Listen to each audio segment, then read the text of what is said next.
Hey, this is Jamie from Stonemaier Games, and in this week's Sunday sit-down video, I'm doing something maybe not completely different than what I've been doing lately, but related to what I've been doing lately, which is featuring top 10 lists from people who have very close ties to Stonemaier Games. And one of those close ties, a longtime partner of ours, is Top Shelf Gamer. Top Shelf Gamer is a company that makes and collects and sells special pieces to enhance your tabletop games. For a long time, we worked with them to sell our realistic resource tokens, and then they bought that brand. So that's now their brand, and they're doing some awesome things with those realistic resource tokens. I'll include some links below to their website. And so for today's list, I invited Chad and Marlene at Top Shelf Gamer to share their favorite games with me. And as a touch for Top Shelf Gamer specifically, I asked them to share their favorite upgrades for these games. So I'm going to go through, I'm not going to talk too much about my opinions of these games in this list because Chad and Marlene included some fantastic detailed thoughts about what they think about these games. I do want to mention up front that they had some criteria that I should mention here. They said the games had to be in print. And they said, although sometimes the games might be in between printings, which happens, a game sells out and maybe takes a few months to restock. Doesn't mean it's out of print. They said, we've played each choice many times, so we feel confident ranking them as is. And they said we took into consideration different groups. So there are some lighter picks on our list versus a purely selfish list. I like that strategy, yeah, because they're sharing these games with you, and so you might want a range of different games to look at from this list. So let's start with Marlene's number 10, which is Fuse. She says, I couldn't get enough of this game when we first got it. I made everyone play. I love the real-time nature of the game, the working together to perfectly split up the dice, and the intense sound effects from the app. It's challenging and fun for most people. The Top Shelf Gamer upgrades available are card sleeves and an insert, and her favorite upgrade are the premium card sleeves in the game.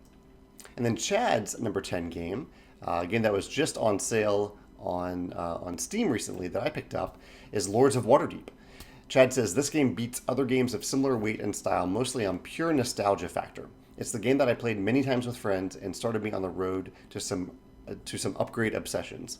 But in its own right, Lords of Waterdeep is a very solid worker placement game that I would be happy to play anytime and anywhere. Plus, plenty of great bling opportunities. And he lists a bunch here. Top Shelf Gamer, they have metal coins. They have blue skulls, red gems, and scoring pawns. They have inserts, 3D building tokens, D&D deeples. The game comes with cubes to represent little adventurers and wizards and whatnot. There are much better meeples that you can upgrade to. And card sleeves. And he says his favorite upgrade is metal coins. He loves metal coins. Number 9, Marlene's number 9 favorite game is Codenames. She says, this is such an intense game. It's coined as a party game, but there's actually so much thinking and craftiness that goes into the single word you use to get your teammates to guess as many words as possible, while making sure that they avoid choosing other words. And as the guessing team, it's so important to be able to read the spy masters. It always helps to know how that person thinks too. I've played with several different groups of people, and it's always so much fun. Their upgrades that they provide are card sleeves and an insert, and she loves the card sleeves in particular. Chad's number 9 favorite game is one of my favorite legacy games, which is The Rise of Queensdale. Chad says, I struggled with putting this on the list because this is a one-and-done legacy game for me, but I had such a good time playing it that it makes the list.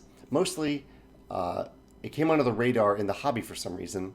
I really enjoy how this game merges fairly straightforward Euro resource mechanisms with an evolving story with decisions that impacted that story. One of the things I really liked is that there is a race to get the technology tiles that form your kingdom, so each player's economic engine is different by design. Top Shelf Gamer offers realistic resources, metal coins, and card sleeves, and Chad says that the realistic resources in particular make the collecting of materials so much more viscerally satisfying. I can totally see that. There are a lot of cardboard chits in Rise of Queensdale because there's a lot of components in the game. They wanted to keep the budget reasonable, I think. Marlene's number 8 favorite game is Suburbia. She says, this is an oldie but a goodie. I really love being able to build my town. It's interesting to see how the dynamics of placement lends itself to how towns tend to be laid out in reality. For instance, it's probably not advantageous to put a power station next to a school for scoring, nor would a school probably ever be built in real life near a power station. But when placements like this do happen, it sparks such fun conversations. At Top Shelf Gamer, they used to offer acrylic overlays. They said they're not available right now, and acrylic indicators also aren't available right now. But they do have metal coins and an insert, and she loves the metal coins. Chad's number 8 favorite game is Seven Wonders. Chad says, this is my tried and true gateway game. Okay, maybe the game after the gateway game, which was my reaction when I read this too. I like Sushi Go as like an introductory drafting game. That's me talking. Back to Chad. Chad says, combines gateway level rules accessibility with strategic depth that demonstrates to people what modern board gaming can hold for them. I've introduced Seven Wonders at 2 different companies and they became big lunchtime hits. Chad says at Top Shelf Gamer they offer metal coins for Seven Wonders, inserts, and card sleeves, and he loves metal coins. I have a feeling we'll be seeing metal coins as Chad's pick several times on this list. Marlene's number 7 pick is Tiny Towns. She says, I love the puzzle mechanism in Tiny Towns. It's so satisfying to be able to fill as much of your town as possible. I like the variability of the cards, creating a slightly different game each time. And by that she means that the cards they determine exactly the configurations and the buildings that you're making. So every game, the buildings change completely, and even the shapes change as to what you're actually putting in your town. She's at Top Shelf Gamer. They offer realistic resources, an insert, and card sleeves, and she loves the realistic resources. Chad has number 7, Maracaibo, the recent Alexander Pfister game. He says, this is the newest game on my list. My wife, who is Marlene, and I fell in love with this game immediately and couldn't stop playing it. When it was time to play a new game, we found ourselves saying, well, we could just play Maracaibo instead again. I think what stands out to me most in this game is the different strategic paths to victory. A game that has me thinking late, oh, I can't wait to try that path out next time, is usually a big winner for me in terms of favorites. And I really enjoy the story it integrates. The story is not necessarily exciting or novel, but it's just that extra bit of oomph to an otherwise outstanding game that takes me over the edge and makes me want to play it again, or do a suboptimal move in the game just to see what the next chapter in the story holds. They offer an insert, or Top Shelf Gamer offers an insert. Miniatures are coming soon, metal coins, and acrylic overlays to keep cubes and discs from moving, which are also coming soon. I can totally see that being very helpful in Maracaibo. And Chad is really excited about the miniatures. He says, I love the plastic miniatures we added to the game to replace the cubes and meeples. Really exudes the theme.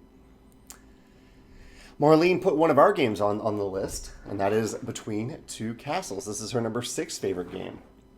She says, I'll hold it up while I talk. I just love playing this game. It's so fun to examine the unique and fun rooms as well as the artwork. What I love, though, is how you're working on 2 teams. You have 2 partners on either side of you, even though it's a competitive game and there's only one winner. It's exciting to wonder what your teammates are going to choose for your castles. I love working together and talking out strategies to best fit each castle. The scoring is very clever, too, having your lowest score be your final score. The lowest of your 2 castles is your actual score. And they don't actually have any upgrades yet for this game, which means we did a pretty good job with the original components. Chad has selected Nemesis and Battlestar Galactica as his number 6, and we'll see why here. He says, I'm cheating with my criteria. I'm putting an out-of-print game, Battlestar Galactica, on this list, but alongside Nemesis, a sort of in-print game at the time of this writing. My experiences with these games have produced some of the best stories to come out of my gaming life. The rich theming helps players live the story, and the well-done cooperative with trader mechanism in each game almost always produces laughs and good memories. At Top Shelf Gamer, they offer for Nemesis 3D terrain pieces, wound trackers, and card sleeves, and he loves the 3D terrain pieces. So we're at the top half of the list here. Marlene's number 5, she is going to combine 2 games too, Coimbra and Lorenzo il Magnifico.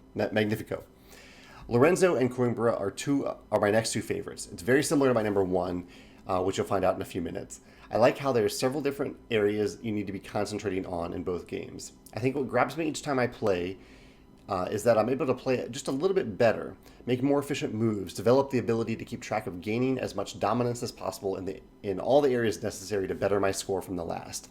Lastly, I like the clever dice mechanisms in both games. The upgrades they have available are realistic resources, an insert, and card sleeves, and she loves the realistic resources. Chad says his number 5 favorite game is Kingdomino, kind of the opposite end of the spectrum of those other games, of Coimbra and Lorenzo.